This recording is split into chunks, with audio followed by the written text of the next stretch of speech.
Understand the legal concepts with extent of laws.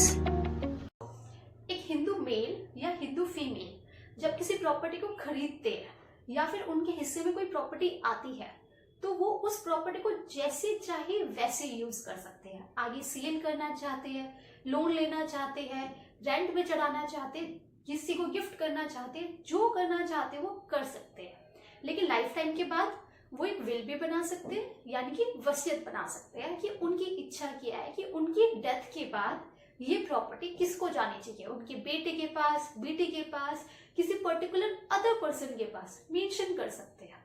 लेकिन in case उस person की death हुई है बिना वसीयत के, उसने विल नहीं बनाई, तो इसको हम बोलते हैं इंटरस्टेट डेथ। अब क्वेश्चन अराइज होगा कि विल तो बनी नहीं, तो अब ये प्रॉपर्टी किसको जानी चाहिए। तब रोल आता है हिंदू सक्सेशन एक्ट 1955।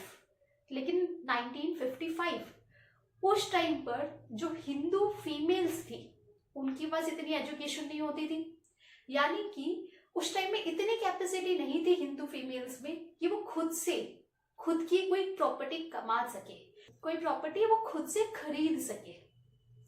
तो हिंदू मेल के लिए और हिंदू फीमेल के लिए, दोनों के लिए 1955 में ही डिक्लेयर हो गया, मेंशन कर दिया कि उनकी ये प्रॉपर्टी किसको आगे ट्रांसफर होगी। तो पहले लीगल पॉइंट जानते हैं। लीगल पॉइंट में जो हिंदू फीमेल के लिए यानी कि हिंदू सक्सेशन एक्ट का सेक्शन नंबर 15 जब आप देखोगे तो वहां मेंशन है कि वो प्रॉपर्टी कि हिंदू वुमेन की डेथ के बाद उसने अगर विल नहीं बनाई तो उसकी प्रॉपर्टी उसके हस्बैंड और बच्चों में जाती है। लेकिन अगर हस्बैंड और बच्चे नहीं है तब ये प्रॉपर्टी हस्बैंड के heirs के पास जाएगी, यानी कि हस्बैंड के पेरेंट्स के पास जाएगी। चाहे उसकी प्रॉपर्टी उसने खुद से कमाई है, चाहे उसके पेरेंट्स की तरफ से यानी कि मायके की तरफ से आई हो, चाहे इन लॉज की तरफ से आई हो, चाहे उसके हस्बैंड की तरफ से आई हो, किसी से भी प्रॉपर्टी आई हो, उसकी ये प्रॉपर्टी अगर बच्चे नहीं है, हस्बैंड नहीं है, तो उसकी प्रॉपर्टी इन लॉज वाले पेरेंट्स के पास जाएगी। अगर वो नहीं है तभी उस लड़की के खुद के पेरेंट्स के पास जाएगी। 1955 में ये रूल्स मेंशन किए गए थे और अभी भी यही अप्लाई होते हैं। बट नाउ सिचुएशन काफी चेंज हो चुकी है। अब लड़की के पास एजुकेशन है, खुद की मेहनत से वो खुद की प्रॉपर्टी कमा सकती है और कमाती है। आप में से कईयों की मदर, कईयों के सिस्टर, कईयों के डॉटर, इवन हम खुद से कोई प्रॉपर्टी अर्न कर सकते हैं या अर्न कर रही है। तो नाउ जब तक मैं हूं तब तक उस प्रॉपर्टी को मैं जैसे चाहे वैसे यूज कर सकती हूँ। लेकिन मान के चलो बहुत सारे आजकल केसेस होने लगे, डाइवोर्स के, इक्वालिटी के, नंबर ऑफ द केसेस है। उस सिचुएशन में लड़की को अपब्रिंग किसने किया? पेरेंट्स ने। अब पेरेंट्स की सारी मेहनत है एंड देन ये प्रॉपर्टी अगर वो लड़की विल बना के नहीं जाती है तो ये प्रॉपर्टी हस्बैंड के पेरेंट्स के पास जा रही है। चाहे वो हस्बैंड के साथ रहती हो, नहीं रहती हो, at the time of death doesn't matter. तो आपका पॉइंट ऑफ व्यू इस पर्टिकुलर पॉइंट पर क्या है?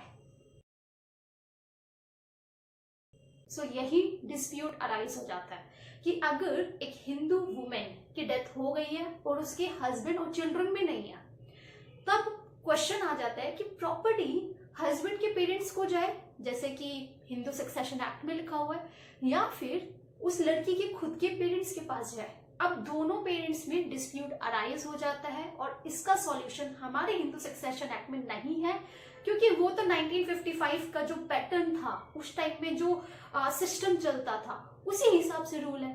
तो यहाँ पर एक चीज समझना कि सुप्रीम कोर्ट के पास में लॉ मेकिंग पावर नहीं है, वो लॉज नहीं बना सकती, वो तो खाली बनाए गए लॉज को एग्जीक्यूट कर सकती है। लॉज बनाने का काम है लेजिस्लेचर का, इस बात को क्लियर रखना। तो सुप्रीम कोर्ट के सामने एक रिसेंटली एडवोकेट ने PIL फाइल की थी, तो उसमें सुप्रीम कोर्ट ने सारी Indian women, all Hindu women में Jain, Sikh and Buddhist including है, इन सब से रिक्वेस्ट किया गया है कि अगर कोई हिंदू वुमेन प्रॉपर्टी होल्ड करती है, उनके नाम पे कोई प्रॉपर्टी है, तो उसके रिगार्डिंग वो विल बना ले। विल बनाने से खाली उनका फायदा नहीं होगा, बल्कि उनके दोनों पेरेंट्स में जो डिस्प्यूट इन फ्यूचर हो सकता है वो फ्यूचर डिस्प्यूट अवॉइड किया जा सकता है। तो सुप्रीम कोर्ट ने ऑल इंडियन वुमेन से ये रिक्वेस्ट किया है। इसके साथ साथ कोर्ट ने एक डायरेक्शन भी दी है।